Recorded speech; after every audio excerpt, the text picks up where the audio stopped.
No one at table 7 remembered exactly when the dinner stopped feeling like a game. Later, when detectives asked, everyone agreed on one thing.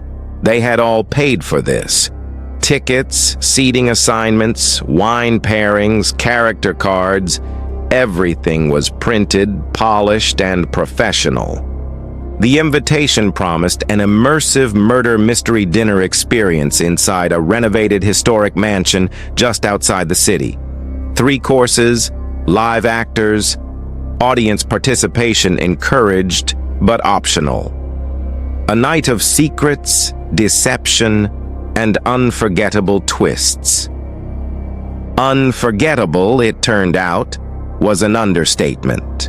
The mansion sat at the end of a gravel drive, lights glowing warmly against the dark January sky. Guests arrived laughing, phones out, coats draped over arms. Staff in period costumes greeted them by name, handing out envelopes sealed with wax. Inside each envelope was a role.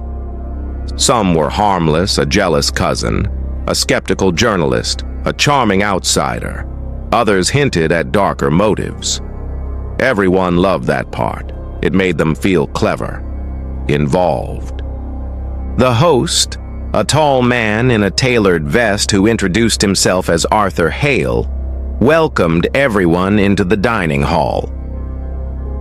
"Tonight," he said, raising his glass, "someone among us will commit murder."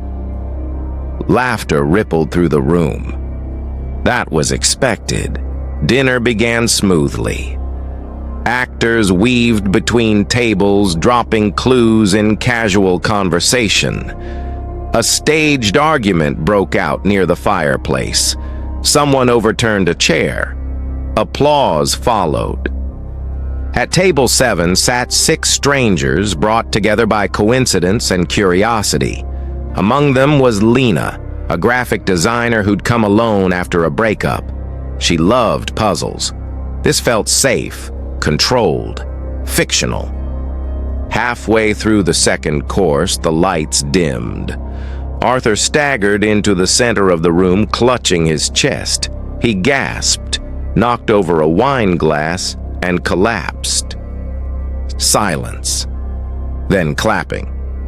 A few guests stood, cheering the performance. But Lena noticed something small. Arthur hadn't winked, hadn't bowed, hadn't moved. The staff hesitated. Someone laughed nervously and said, "Wow, they really commit to the role here." Minutes passed, still no movement. A woman near the back stood up. "Is this part of it?" One of the actors rushed forward, then froze. He knelt beside Arthur, pressed fingers to his neck, and went pale. This isn't the script," he whispered. The room erupted. Phones came out, chairs scraped, someone screamed. Staff ushered guests back to their seats, insisting it was still interactive theater, that realism was part of the experience. Arthur was carried out through a side door, and the lights came back up. A different actor stepped forward, voice tight but smiling. "Congratulations," he said. "The murder has occurred. Let the investigation begin." No one laughed this time. Dinner continued, but the energy had changed. Conversations felt forced. People watched each other more closely.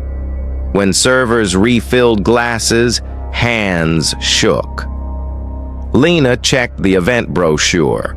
There was no mention of paramedics, no warning about simulated medical emergencies. She noticed something else.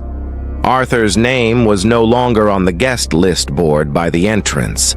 It was as if he'd never been scheduled to exist. The third course was delayed.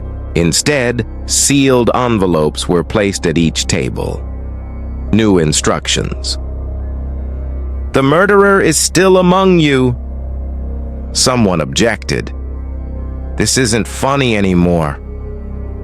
A staff member leaned close and whispered, "If you want to leave, refunds are processed at the end." At the end of what? No one said. Then a scream echoed from upstairs. Too real, too raw. This time no applause followed.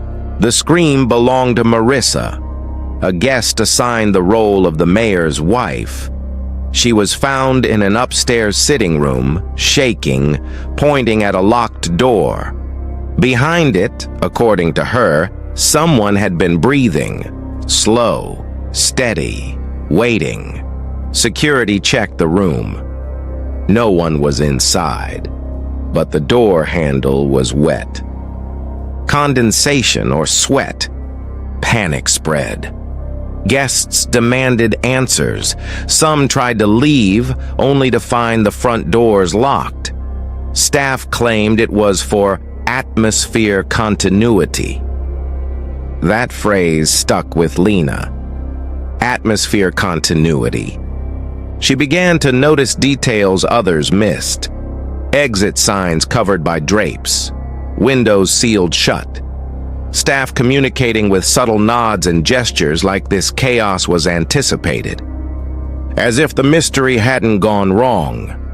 As if this was the mystery. Another clue appeared under Lena's plate. Not printed. Handwritten. "You're closer than you think." Her roll card hadn't mentioned writing or notes. She looked around the table. Everyone else stared at their own messages, faces pale. One man stood abruptly. "I didn't sign up for this. I'm calling the police." His phone had no signal. None of them did. The announcement came over the mansion's speaker system. Arthur's voice, crackling, strained, alive. "You're doing wonderfully," it said. "Some mysteries need to be lived before they can be solved." Someone sobbed. Another guest shouted, "That's sick." The voice continued. "You paid for immersion. This is immersion." By the time authorities arrived, hours later, after a fire alarm finally triggered an emergency response, the mansion was empty. No actors, no staff, no Arthur, just overturned chairs, half-eaten meals, and a dining hall that looked abandoned mid-celebration. Guests were found wandering the grounds, disoriented. Some couldn't remember how they got outside. Others insisted the night was still ongoing. Arthur Hale was never located. The company that hosted the event dissolved overnight. Its website vanished. Payment records led to shell accounts that went cold within days. Weeks later, Lena received a package. No return address. Inside was her roll envelope.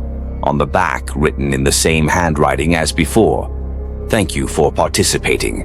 The mystery is complete." She never attended another immersive event, but sometimes at dinner when the lights dim just a little too long, she still waits for applause that never comes. Because once you pay to be part of a mystery, you don't always get to decide when it ends.